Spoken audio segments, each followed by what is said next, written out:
नाज़रीन गिरामी अस्सलामु अलैकुम वरहमतुल्लाहि वबरकातुह। सीधी बात के ताज़ा तरीन प्राइम टाइम में आप लोगों का इस्तकबाल है। नाज़रीन गिरामी, मैं अंसार अज़ीज़ नदवी इस वक्त आप लोगों के सामने कुछ अहम तरीन ख़बरें, कुछ वायरल वीडियोस और कुछ तनकीदी तज़्किये लेकर के हाज़िर हुआ हूँ। तफसीलात में जाने से पहले आप लोगों से जो दरख्वास्त होती है, और आप लोग बेहतर अंदाज में जानते हैं कि मुश्तरका क़ुरबानी का ऐलान आप लोगों के सामने आ चुका है। जिन अहबाब को इसमें हिस्सा लेना है और पहले दिन करवाना चाहते हैं, वो बराए मेहरबानी अपने नामों को जल्द से जल्द दर्ज करवाएं ताकि तरतीब बनाने में आसानी हो। और आप बेहतर अंदाज में जानते हैं कि ये सारा जो कार्रवाई होती है क़ुरबानी की किन इलाक़ों में होते हैं और किस कदर वो ज़रूरतमंद बस्तियाँ हैं। व्हाट्सएप का नंबर है, व्हाट्सएप कर लीजिएगा, सारी तफसीलात आपको वहाँ पर मुहैया हो जाएंगी। आइए नाज़रीन गिरामी, बढ़ते हैं इस वक्त पहली ख़बर की जानिब। कर्नाटक में भी और कर्नाटक के शहर बेंगलुरु में भी हिंदुत्व दहशतगर्दों की दहशत जारी है और हिंदुत्व गुंडे कोई ना कोई मौका ऐसा तलाश कर ही लेते हैं जो माहौल में दहशत पैदा करने और वहशत पैदा करने की कोशिशें होती हैं। जबकि भारत के साउथ वाले इलाक़ों में इस तरह के मामले बहुत कम पेश आते हैं, लेकिन जाहिर सी बात है अब हिंदुत्व और हिंदुत्व की जहनीत रखने वाले दरिंदे और उनकी सोच ने इस कदर पर फैलाए हैं कि अब वो जो है कर्नाटक के मुख्तलिफ़ इलाक़ों में भी ये दहशतगर्द पाए जाते हैं। बेंगलुरु के इलाके नीलसंद्रा में भी एक अफसोसनाक वाक़या पेश आया था 16 मई 2025 को, अभी 2 दिन पहले। लेकिन ये मामला अब जाकर के जो है मंजर आम पर आया है, क्योंकि कर्नाटक के उलमा फाउंडेशन की जानिब से कल प्रेस कॉन्फ्रेंस करते हुए इस मामले में सारी तफसीलात फराहम की गई। एक 36 साला मौलाना जो शहर बेंगलुरु के एक मशहूर इदारे से फारिग हैं, वो एक सिग्नल के करीब खड़े हुए थे, किसी काम से गए थे। तो इस मौके पर 3 लोग रिक्शे पर सवार आए, जय श्री राम का नारा लगाने पर मजबूर किया, उनको मारा, हरासा किया, पाकिस्तानी होने की बात कही, मजहबी नारा लगाने पर मजबूर किया, चेहरे पर मारा, पीठ पर मारा, पत्थर लेकर मारने के लिए आया, वहां मौजूद कुछ दरख्त की चीजें लेकर के मारना शुरू कर दिया। फिर उसके बाद वो इस सिलसिले में कर्नाटक उलमा फाउंडेशन से राब्ता करके सारी चीज़ें बताई, तो मामला दर्ज करवा लिया गया है। मंड्या ज़िले के सुंदरनहल्ली गांव में भी कुछ दिन पहले आप लोग जानते हैं कि ऐसा ही वाक़या पेश आया था, जहां एक मुस्लिम नौजवानों को एक जुलूस के दौरान जय श्री राम का नारा लगाने पर मजबूर किया गया था। इस मामले में नामालूम अफराद के ख़िलाफ़ यहाँ पर मामला दर्ज भी हो गया है। नाज़रीन में आप अंदाज़ा लगा सकते हैं कर्नाटक में इस वक्त ये हिंदुत्व दहशतगर्द गुंडे किस तरह से जो है वो खुल्लम खुल्ला, बिलखुसूस जो उलमा होते हैं और टोपी और मुस्लिम लिबास में होते हैं, उनको निशाने पर लेने की कोशिशें हो रही हैं। इस सिलसिले में उलमा फाउंडेशन ने एक प्रेस कॉन्फ्रेंस करते हुए सारी तफसीलात फराहम करने की कोशिशें की हैं। उसकी कुछ झलक हम यहाँ पर पेश कर रहे हैं, जबकि पूरी वीडियो हमारे दूसरे चैनल पर अपलोड होगी, आप वहाँ पर देख सकते हैं। कि एक आलिम दीन के साथ ज्यादती हुई, बहुत ज़्यादा ज्यादती हुई, बदतमीज़ी हुई। जिस दिन ये वाक़या हुआ था, अल्हम्दुलिल्लाह बर वक्त तो हमारे मौलाना जावेद साहब वहाँ पहुँचे थे, ये उनके दोस्त भी हैं। और कि उस दिन पूरी वहाँ से कार्रवाई ख़त्म करके मौलाना इब्राहिम साहब रशादी, जिनके साथ ये अफसोसनाक वाक़या पेश आया, यहाँ जब वो दफ्तर में आए हमारे बिस्मिल्लाह नगर के, यकीन जानिए उनकी हालत देखी नहीं जा रही थी। हम उस वक्त तमाम लोग मौजूद थे, हैं, इससे भी कुछ ज़्यादा ही लोग थे। नीलसंदर के भी कुछ नौजवान आए हुए थे, इसलिए कि ये वाक़या नीलसंदर ही के हुदूद में पेश आया है। करीब में वहाँ सर्कल है ऑस्टिन टाउन, वो हैदराबादी बिरयानी का कोई दुकान है या इंडिया गैरेज है, तो जब उनको लाया गया मौलाना इब्राहिम साहब को, उनकी हालत वल्लाही मैं कह रहा हूँ देखने की हिम्मत नहीं थी। आंख के पास जो है मार करके, समझिए बस एक पौ इंच या यम के लिहाज से कहा जा सकता है, इतनी शदीद चोट थी कि फट करके जो है खून बह रहा था। वहां पर पट्टी डाली हुई थी, सर पर चोट लगाई गई और इतनी जबरदस्त चोट थी वो। खुद मौलाना इब्राहिम साहब कल तक बता रहे थे कि चक्कर आ रही थी और जो है उन्हें स्कैन करने की सलाह दी गई थी। इसके अलावा हाथ पर पैर पर घसेरे, मारपीट, जिस्म का समझिए कुर्ते का अगला और पिछला दोनों हिस्से खून से लहूलुहान। मतलब ये नहीं कि पूरा तर हो गया था, लाल हो गया था, अक्सर हिस्सों पर जुब्बे के खून के निशानात जो है नजर आ रहे थे। ये अफसोसनाक वाकया एक आम आदमी के साथ भी होता तब भी हमें अफसोस होता, बल्कि गैर मुस्लिम के साथ भी होता तब भी अफसोस होता। ये हमारे अपने भाई और फिर हमारी अपनी बिरादरी के, जैसे आप हजरात ने अभी देखा कर्नाटका उलमा फाउंडेशन, ये उलमा फाउंडेशन का एक मकसद भी यह है कि जैसे हमने अभी गुज़िश्ता किसी मौके पर भी आपसे कहा था, ख़त्म नबूवत का तहफ़्फ़ुज़ भी हमारे एजेंडे में है, एक अहम तरीन मकासद में से एक मकसद है। इसी तरह उलमाए किराम का तहफ़्फ़ुज़ भी, उनकी इज्जत पर बात आए, उनकी शान में गुस्ताखी हो या उन्हें टार्चर किया जाए या उन्हें जहनी अजियत दी जाए, खुदा की कसम हम लोग इसको बर्दाश्त नहीं करेंगे, किसी भी कीमत पर बर्दाश्त नहीं करेंगे। और फिर इनके साथ जो वाकया हुआ, ये इस माने कर भी अफसोसनाक था कि इन पर तीन लोगों ने दरिंदगी का मुजाहरा किया, गिरा करके मार रहे हैं। जो मौके वारदात पर जब हम लोग पहुंचे पुलिस के साथ, इतवार के दिन हम लोग गए ऑफिशियल कंप्लेंट लेकर के, हमने पुलिस से मुतालबा किया कि उस जगह पर भी आपको जाना चाहिए जहां पर इनके साथ हादिसा हुआ है। बहरहाल पुलिस ने हमारी बात को कबूल किया और बड़ी खंदा पेशानी के साथ अल्हम्दुलिल्लाह उन्होंने कबूल किया। डबल स्टार थे विवेक नगर पुलिस स्टेशन के, मैं उनका भी शुक्रिया अदा करता हूँ, उन्होंने बहुत साथ दिया अल्हम्दुलिल्लाह हमारा। वो गए जाए वारदात पर, वहां पूरी चीजों का मुआयना किया। इतना बड़ा पत्थर उनके सर पर डालने वाले थे, इतना बड़ा पत्थर। वो तस्वीरें सब हमारे पास मौजूद है, वो सब तस्वीरें हमारे पास मौजूद हैं। दिन में मकतब पढ़ाने वाले, शाम में मकतब पढ़ाने वाले, सुबह शाम में, और दिन में अपनी रोजी रोटी के लिए थोड़ी बहुत जो है मजदूरी करके जो है अपना कुछ काम गुजर बसर करने वाले एक आदमी पर निहत्ता है। 3 लोगों ने आकर के खुद से टक्कर मारी। उन्होंने जब दिफा करने की कोशिश की तो मारा तोड़ा, कहा कि जो है तुम जय श्री राम बोलो। तो ಆಟೋ ನಾನು ಹೋಗ್ತಾ ಇದ್ದೆ ಮುಂದ್ಗಡೆ, ಅವ್ರು ಬಂದು ಟಚ್ ಮಾಡಿದ್ರು ನನ್ನ ಗಾಡಿಗೆ. ಅವ್ರಿಗೆ ಹೇಳಿದೆ ಸರ್ ನೋಡ್ಕೊಂಡು ಹೋಗಿ ಸರ್ ಅಂತ. ಅವ್ರು ಬಂದ್ಬಿಟ್ಟು ನನಗೆ ಏನು ಗಾಂಡು ನನ್ನ ಮಗನೇ ಅದು ಇದು ಅಂತ ಆವಾಜ್ ಹಾಕಿದ್ರು. ಆಮೇಲೆ ಬಂದು ಅವ್ರು ನಿಂತ್ಬಿಟ್ಟು ನನಗೆ ಏನು ಜೈ ಶ್ರೀರಾಮ್ ಹೇಳ್ಬೇಕು, ಏನು ನೀ ಪಾಕಿಸ್ತಾನಿ ಅದು ಇದು ಅಂತ ಹೇಳಿದ್ರು. ಮತ್ತು ಆಮೇಲೆ ಮುಂದೆ ಹೋಗ್ಬಿಟ್ಟು ಸರ್ ಅವ್ರು 3 ಜನ ಸೇರಿಸಿ ನನಗೆ ಕೈಯಿಂದ ಹೊಡೆದ್ರು. ಆಮೇಲೆ ಕಲ್ಲು ತಗೊಂಡ್ಬಿಟ್ಟು ಕಲ್ಲಿಂದ ಹೊಡಿತಾ ಇದ್ರು. ನಾನು ಅವರು ಅದು ಕಲ್ಲಿಂದ ಏಟ್ ಬೀಳಿಲ್ಲ. ಅವ್ರು ಮತ್ತೆ ಅದು ಅಲ್ಲಿ ಒಂದು ತೆಂಗಿನ ಮರ ಇತ್ತು, ಅದು ಮರ ತಗೊಂಡು ನನಗೆ ಹೊಡಿತಾ ಇದ್ರು. ಅದರಿಂದ ನಾನು ಬಚಾವಾದೆ. ಆಮೇಲೆ ಅವರು ಆಟೋ ತಗೊಂಡು ಹೋದ್ರು. ಹೋದ್ಮೇಲೆ ನಾನು ಸೀದಾ ಇಲ್ಲಿಗೆ ಬಂದು ಕಂಪ್ಲೇಂಟ್ ಕೊಟ್ಟೆ ಸರ್. ಇದೆಲ್ಲ ಮುಖಕ್ಕೆಲ್ಲ ಗಾಯ ಆಗಿದೆ ಸರ್. ಇಲ್ಲಿ ಹೊಡೆದಿದ್ದಾರೆ, ಇಲ್ಲಿ ತಲೆಯಲ್ಲಿ ಒಂದು ಸ್ವಲ್ಪ ಹೊಡೆದಿದ್ದಾರೆ ಸರ್, ಇದಕ್ಕೂ ಹೊಡೆದಿದ್ದಾರೆ ಕಲ್ಲು. नाज़रीन गिरामी, आप लोग बेहतर अंदाज में जानते हैं कि आज सुनवाई हो रही है अदालत में। वक्फ तरमीमी बिल को लेकर के मबाहिस जारी थे। क्या कुछ हुआ, कुछ तफसीलात मैं आप लोगों के सामने इस वक्त कुछ अखबारात के हवाले से रखने की कोशिश कर रहा हूँ। Chief justice of India BR गोई ने वक्फ तरमीमी एक्ट को चैलेंज करने वाले दरख्वास्त गुजारों से कहा है कि पार्लियामेंट से मंजूर शुदा कानून के आईनी होने का एक फितरी मफरूज़ा होता है और अदालत उस वक्त तक उसमें मुदाखलत नहीं कर सकती जब तक कि कोई नुमायां और वाज़ेह खिलाफ वर्जी साबित ना हो। यानी कि टोन बदलने लगा है नए चीफ जस्टिस साहब का, ऐसा कहा जा सकता है।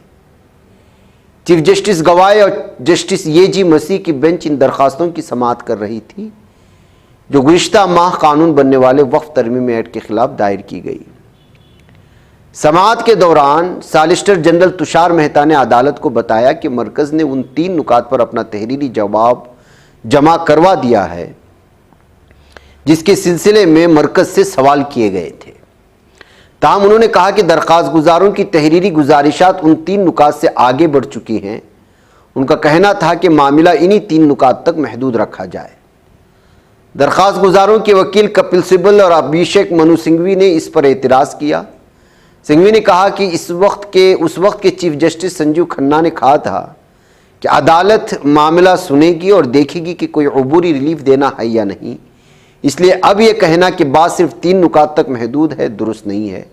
उन्होंने कहा कि इस मामले को टुकड़ों में सुना नहीं जा सकता।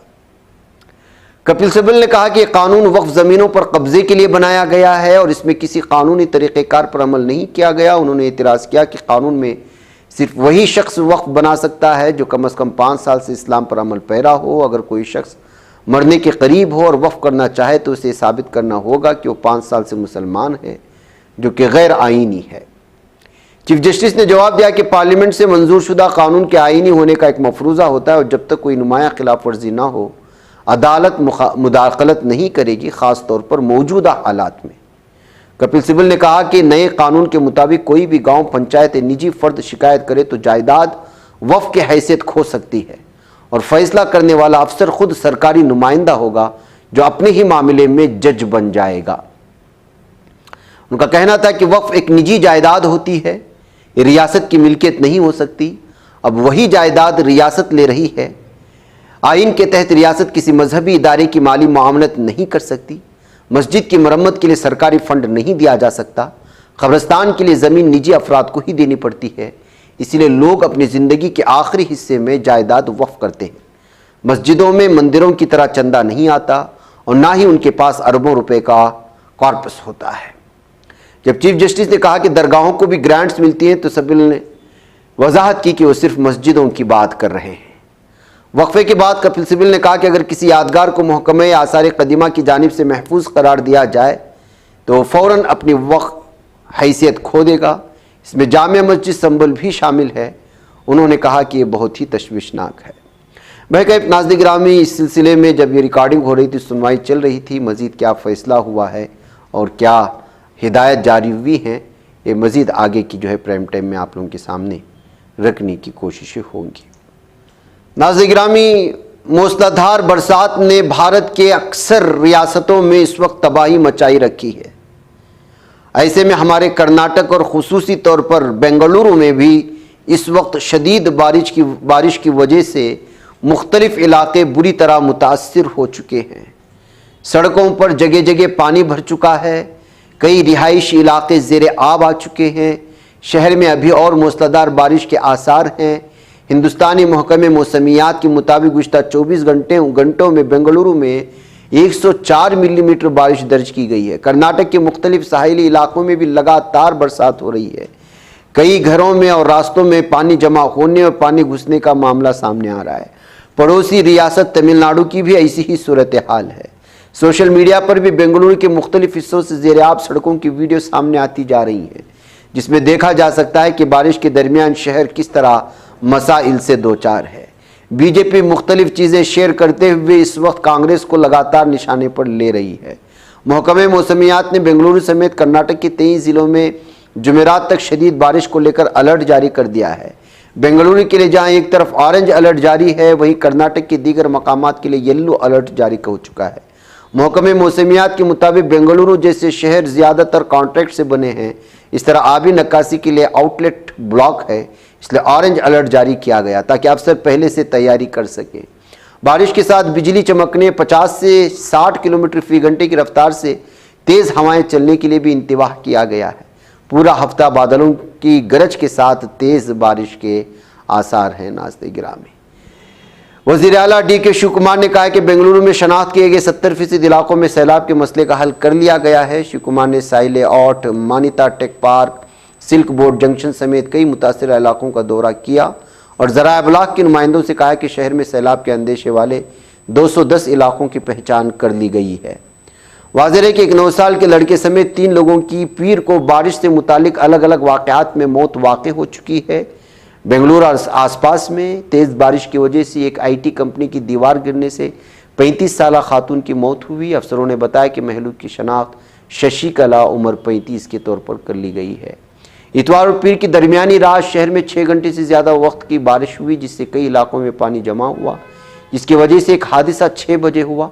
महलूक की शनाख्त मनमोहन कामत 63 और दिनेश 12 के तौर पर की गई है। दिनेश नेपाली नज़ाद एक मुलाजिम का बेटा था जो इसी अपार्टमेंट में काम कर रहा था। तो नाज़रीन ग्रामी, बड़े शहरों की और ग्रैंड और ब्रांड न जाने क्या क्या नाम दिए जाते हैं, इससे आप अंदाज़ा लगा सकते हैं कि जो है किस कदर जब आप पूरी तरह से प्लानिंग नहीं होती, टाउन प्लानिंग में कमियां होती हैं, तो तब ये सूरत हाल बनती है। और जिस बच्चे के इंतकाल की और जिस शख्स के इंतकाल की बात सामने आ रही है, बताया जा रहा है कि ये जो है इलेक्ट्रिक शॉक लगने की वजह से उन लोगों का इंतकाल हुआ है। बेंगलुरु की ये तफसील है जो 2 दिन से इस वक्त यहाँ पर बरसात की वजह से तबाही मची है। नाज़रीन ग्रामी, गुजरात का अहमदाबाद और वहाँ पर मुसलमानों के घरों को गिराए जाने की खबरें लगातार सुर्खियों में आ रही हैं। आप लोग जानते हैं कि गुजरात हुकूमत, बीजेपी हुकूमत वैसे भी मुस्लिम मुखालिफ फ़ैसलों को लेकर के और मुसलमानों के घरों पर बुलडोज़र को चलाने जाने को लेकर के हमेशा अपोजिशन और लोगों की तनकीद पर रहती है, लेकिन इसके बावजूद वो लगातार जो है अलग अलग बहानों से मुसलमानों की कॉलोनियों को निशाना बना रही है। अब अहमदाबाद के इलाके में, जो गुजरात का इलाका आता है, चंदोला में पहली फेज़ में कई सैकड़ों घर गिरा करके हज़ारों लोगों को बेघर कर दिया गया। इसमें मसाजिद को भी निशाना पे लिया गया और मुख्तलिफ़ किस्म के इल्ज़ामात लग रहे हैं वहाँ के इस वक्त जो है इंतज़ामिया पर। चंडोला ये इलाका है और गुजरात हाई कोर्ट ने अप्रैल 29 को जो है बुलडोज़र की इस कार्रवाई पर जो है स्टे ऑर्डर लेने जो गए थे वहाँ के मकामी लोग, उसको जो है रिफ्यूज़ कर दिया था, रद्द कर दिया था। अहमदाबाद म्यूनसिपल कॉरपोरेशन ने 292 मुसलमानों के घरों को जोहापुरा में जो है गिरा दिया गया और उनको ज़मींदोज़ कर दिया गया। इस वक्त जो है 258 घर गिराने के लिए 258 घर और 28 कमर्शियल यूनिट्स थे जो पूरे एरिया में, जो सब के सब मुसलमानों के मातहत में थे, उनकी मिल्कियत में थे, उनको गिरा करके बेरोज़गार कर दिया गया है और पूरी तरह से बेघर कर दिया गया है। इस सिलसिले में कुछ तफसीलात के वो किस तरह गैर कानूनी थे और किन लोगों को हुकूमत ने जो है मुआवजा या फिर उसका बदल देने की बात कही है, या सारा कुछ जो है पुलिस अफसरान तफसीलात सुनाने की कोशिश कर रहे हैं। लेकिन हकीकत यही है कि जो है इस वक्त पूरी तरह से कानून का इस्तेमाल करते हुए हुकूमत जो है वो मुसलमानों को बेघर करने की साजिशें कर रही है और उनको जो है पूरी तरह से किनारा करते हुए इक़्तिसादी और माशी तौर पर जो है खोखला करने की कोशिशें कर रही है। इस तरह के इल्ज़ामात, इस तरह के फ़ैसले लिए जाने के बाद, पुलिस की कार्रवाई के बाद सोशल मीडिया पर जहां तबसरे जारी हैं, वहीं पर नाज़रीन गिरामी इसको मुस्लिम दुश्मनी के तौर पर भी पेश करने की या देखने की कोशिशें हो रही हैं। देखिए पुलिस क्या कह रहा है। R2 में टोटल 2.5 लाख स्क्वायर मीटर जो जगह है, इसके ऊपर दबान था और कॉरपोरेशन ने उसका सर्वे किया था। उसके बाद एक जाहिरात भी की थी कि 2010 से पहले जो लोग रह रहे हैं उनको अल्टरनेटिव अकोमोडेशन दी जाएगी। उसमें एक फॉर्म आता है, 3,500 फॉर्म वितरण हुए हैं और 1 जून तक अप्लाई कर सकते हैं। उसके बाद ये पाया गया कि भाई चंडोला तालाब की जगह पे 8,000 जितने गैर कायदेसर झोपड़े बने हुए हैं, तो उसको हटाने की कामगिरी चंडोला 2.0 में ली है। चंडोला 1.10 जो ऑपरेशन था उसमें टारगेटेड अप्रोच थी कि जो बंगालवास था और बांग्लादेशी या फिर भूमाफिया के आसपास का एरिया क्लियर करवाया गया था। उसमें 4,000 झोपड़े और 1.5 लाख स्क्वायर मीटर जगह खाली करवाई गई थी।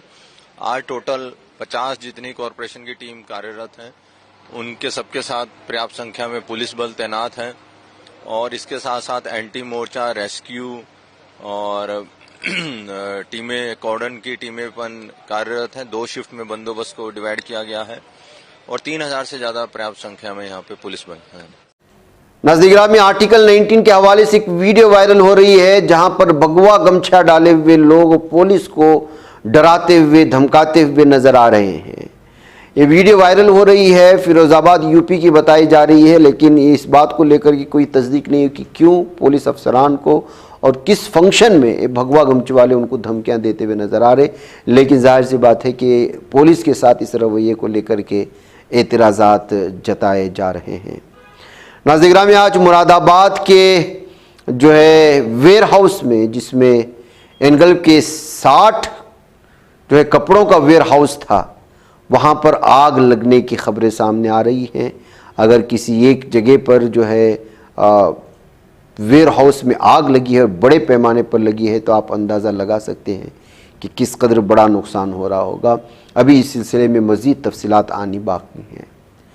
नाज़रीन गिरामी, अगर आप किसी अपार्टमेंट में रहते हैं और अपार्टमेंट में रहने वाले लोग कुत्तों को पालते हैं, और ऐसे भयानक कुत्ते जो है साइज में भी बड़े होते हैं, इससे अपने बच्चों को और अपने आप को बचा करके रखें, क्योंकि कब खूनखार हो जाते हैं, कब बच्चों की जान ले लेते हैं, पता नहीं चलता।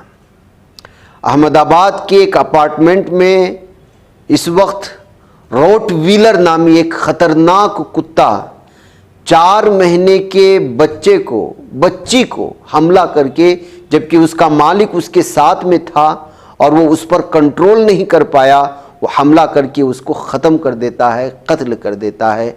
और ये वीडियो इस वक्त जो है वायरल हो रही है। ऐसे कई वाक़यात वो दिल्ली के किसी अपार्टमेंट के जो है लिफ्ट से आ जाते हैं, कभी राह चलते आ जाते हैं। तो ऐसी सूरत हाल में जहां जगह बड़े तंग होते हैं, अपार्टमेंट्स और बड़े बड़े अपार्टमेंट्स की सूरत हाल यही है। पार्किंग एरिया भी बड़ा जो है मुख्तसर होता है, लोगों के आने जाने के लिए जगह तंग होती है। ऐसे इलाकों में कुत्तों से दूरी बनाना बड़ा मुश्किल हो जाता है। और कुत्ते इस कदर भयानक होते हैं बाज़ नस्लों की कि वो जो है उसके मालिक के कंट्रोल में नहीं होते, और अनजान लोगों को देख करके भौंकना, उस पर हमला करना, ये कुत्तों की फितरत में शामिल है। ऐसी सूरत हाल में भयानक और खूनखार नस्लों के कुत्तों को जो लोग पालते हैं, ऐसे लोगों को सोसाइटी से ही दूर रखना चाहिए, उनका बायकॉट करना चाहिए, या ऐसे लोगों को कहीं अपार्टमेंट में कुछ देना ही नहीं चाहिए, उनको फ़रोख्त ही नहीं करना चाहिए अगर इस तरह के आदी अगर होते हैं। क्योंकि जाहिर सी बात है कि 4 महीने की बच्ची पर एक कुत्ता रहते हुए हमला करके कत्ल कर देता है, तो जाहिर सी बात है कि उनके घर वालों पर क्या बीत रही होगी, माँ पर क्या बीत रही होगी और बाप पर क्या बीत रही होगी रहते रहते। तो इस वजह से जब से अहमदाबाद की वीडियो वायरल हो रही है, फिर कुत्तों ने आज तक किस किस अपार्टमेंट में, किन किन इलाकों में किस तरह खूनखार हमला किया, इसके बावजूद जो है हुकूमतों की जानिब से इस मामले को संजीदा लेकर के कुत्तों के पालने को लेकर के एक मखसूस शराइत बनाए ना जाने की वजह से, कवानीन बनाए ना जाने की वजह से जो है इस वक्त गुस्सा पाया जा रहा है।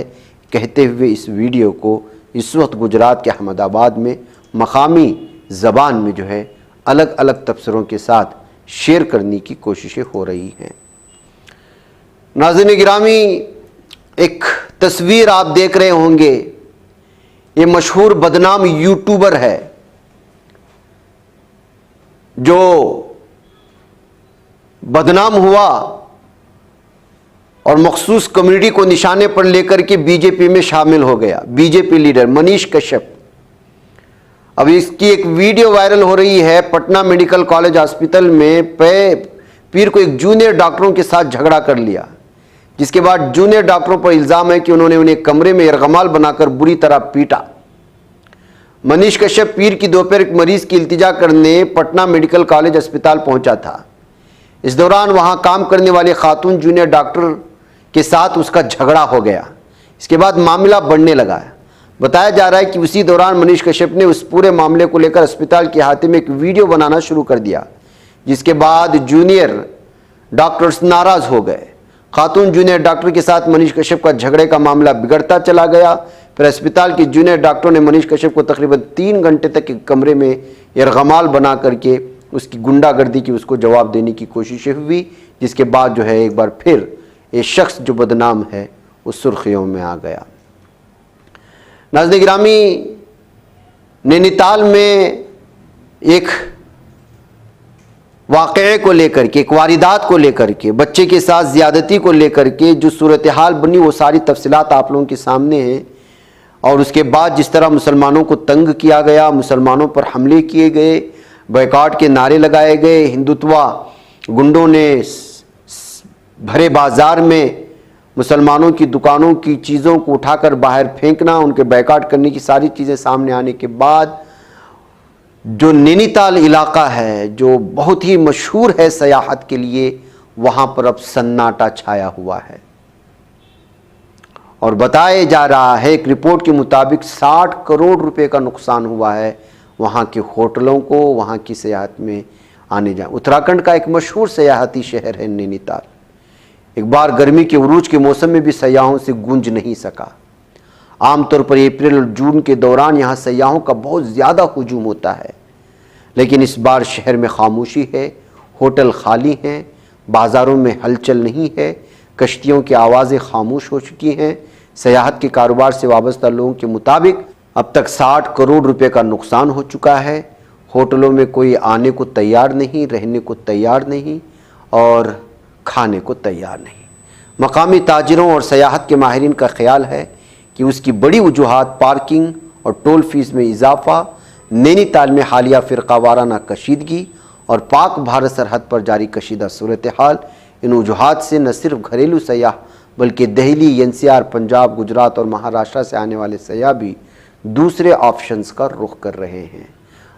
सबसे जो बड़ी वजूहात थी वो यही कि हाल ही में यहाँ पर हिंदुत्व तंजीमें लगातार मुसलमानों को निशाना बनाने के नाम पर जो है हालात ख़राब करने की कोशिशें करते रहे, जिसकी वजह से जाहिर सी बात है जहाँ अमन कायम होगा वहीं पर सयाह पूरे अमन के साथ घूमेंगे। जाहिर सी बात है कि वो सयाहत ही इसीलिए जाते हैं कि अपने जो है घरेलू मसाइल से हट कर के, तिजारती मसाइल से हट कर के कुछ दिन सैर सयाहत करें, पुरसुकून रहें, आफ़ियत के साथ किसी जगह बैठें और फैमिली के साथ कुछ अच्छा वक्त गुजारें। लेकिन जिन इलाक़ों में सुबह शाम गालियाँ दी जा रही हो, एक मखसूस कौम के लोगों को बैकाट करने के नाम पर रास्ते पर एहतिजाजात किए जा रहे हों, तो जाहिर सी बात है कि वहाँ अमन कैसे मिलेगा। नाज़रीन गिरामी, कभी मर्द धोखा देते हैं तो कभी ख़वातीन शादी के नाम पर। हमारे सामने कितने ऐसे वाक़यात और वारदात हैं जहाँ पर बार बार शादी करके कभी मर्द कई औरतों को धोखा देता है तो कभी औरत मर्दों को धोखा देती है, और मुख्तलिफ़ शोबाजात से ताल्लुक़ रखने वालों का। अब एक और इस वक्त तफसीलात आई है एक ख़ातून के सिलसिले में, जिसने जो है सिर्फ 7 महीने में अंदाज़ा लगाएं 25 मर्दों को शादी के नाम पर झांसा दिया है, और सिर्फ 7 महीने का वक्फा है। खातून की उम्र 23 साल बताई जा रही है। इसकी शादी हुई थी और शोहर को छोड़ दिया, उसके बाद धोखा देने वाले गैंग के साथ मिल गई और 7 महीने में 25 मर्दों को धोखा दिए, और आखिर में जिससे शादी की वो एक पुलिस कांस्टेबल से शादी की, तो फिर वहाँ जाकर के फंस गई। शायद अगर 27वें मर्द को पुलिस कांस्टेबल अगर चूस नहीं करती तो मज़ीद मर्दों को शायद झांसा दे देती। ये कहते हुए इस खबर पर अलग अलग तरह के तबसरे करने की कोशिशें हुई हैं। जहाँ नाज़रीन गिरामी, इसको गिरफ़्तार कर लिए जाने के बाद उसके पास मौजूद नकद और जो सोना वगैरह वो मर्दों से लेती थी, उन तमाम चीज़ों को जो है पुलिस ने ज़ब्त कर लिया है। राजस्थान पुलिस ने जो है इसको अब गिरफ़्तार किया था। ये मुख्तलिफ बहानों से शादी करके उसके पास मौजूद मर्दों के पास पैसा सोना वगैरह लूट करके चली जाती थी, गायब हो जाती थी, किसी और इलाके में जाती, फिर वहाँ किसी और को फंसाने की कोशिश करती। तो इसी तरह पूरे भारत में मुख्तलिफ़ इलाक़ों में इसका और इसके जो साथी थे, जो या तो ब्लैकमेल करते, वो सब के सब ये सब करते थे। बताया जा रहा है कि इसका नाम अनुराधा पासवान है। सवाई माधोपुर पुलिस ने भोपाल में इसको गिरफ़्तार किया है। टाइम्स ऑफ इंडिया में इसके सारे करतूत पूरी तफसीलात के साथ दर्ज किए गए हैं। लिहाजा इस तरह की ख़वातीन से होशियार रहने की भी ज़रूरत है। नाज़रीन गिरामी, ईरान और सऊदी अरब में इस वक्त जो है सूरत हाल अच्छी बनती हुई नज़र आ रही है। ताल्लुकात बेहतर बनते नज़र आ रहे हैं। उसकी एक मिसाल ये है कि एयरलाइन फ्लाइनास ने 10 साल के वक्फे के बाद ईरान से बाकायदा फ़्लाइट ऑपरेशन का आगाज़ कर दिया। सऊदी अरब की एयरलाइन है। इस पेशरफ्त को सऊदी अरब और ईरान के ताल्लुकात में एक अहम संग मील करार दिया जा रहा है। तफसीलात के मुताबिक फ्लाइनास का पहला तैयारा गुज़िश्ता रात तेहरान एयरपोर्ट पहुंचा, जहां से हाजियों को लेकर सऊदी अरब रवाना हो गया। सऊदी सिविल एविएशन के मुताबिक ईरान के लिए फ़्लाइट्स 2025 के हज ऑपरेशन के सिलसिले में बहाल की गई हैं। इन परवाज़ों में ईरानी शहर मशहद से भी हाजियों को ले जाने का इंतज़ाम किया गया है। सऊदी हुकाम का कहना है कि फ्लाइनास 1 जुलाई तक तकरीबन 37,000 ईरानी हाजियों को सफरी सहूलियात फराहम करेगी। मार्च 2023 में चीन की सालिसी से बहाल हुई थी। सऊदी अरब के ताल्लुकात और ईरान के ताल्लुकात दोनों ममालिक के दरमियान कशीदगी उस वक्त पैदा हुई थी जब 2016 में ईरान में सऊदी सिफारत खाने पर हमला हुआ था, जिसके बाद सऊदी अरब ने ईरान से सिफारती ताल्लुकात मुनक़ते कर दिए थे। फिर उसके बाद से पहला मौका है जहाँ ताल्लुकात इस वक्त जो है मामूल पर आने के बाद बराह रास्त ईरान से सऊदी अरब के लिए जो है ये तैयारा उड़ान भरा है। बहरकैफ नाज़रीन गिरामी, मुझे इजाज़त दें, इंशाअल्लाह फिर आप लोगों से मुलाकात होगी। अस्सलामु अलैकुम रहमतुल्लाहि व बरकातुहू। बच पाता है कोई सहाफ़ी की निगाहों से, मिलाता है ये लोगों को मोहब्बत की पनाहों से। करम और दर्द मंदी का है एक संसार सीधी बात। अज़ीमत जुर्अतो हिम्मत का है इज़हार सीधी बात। अज़ीमत जुर्अतो हिम्मत का है इज़हार सीधी बात। ये चैनल हक निगर बनकर कुचल देता है फितनों को।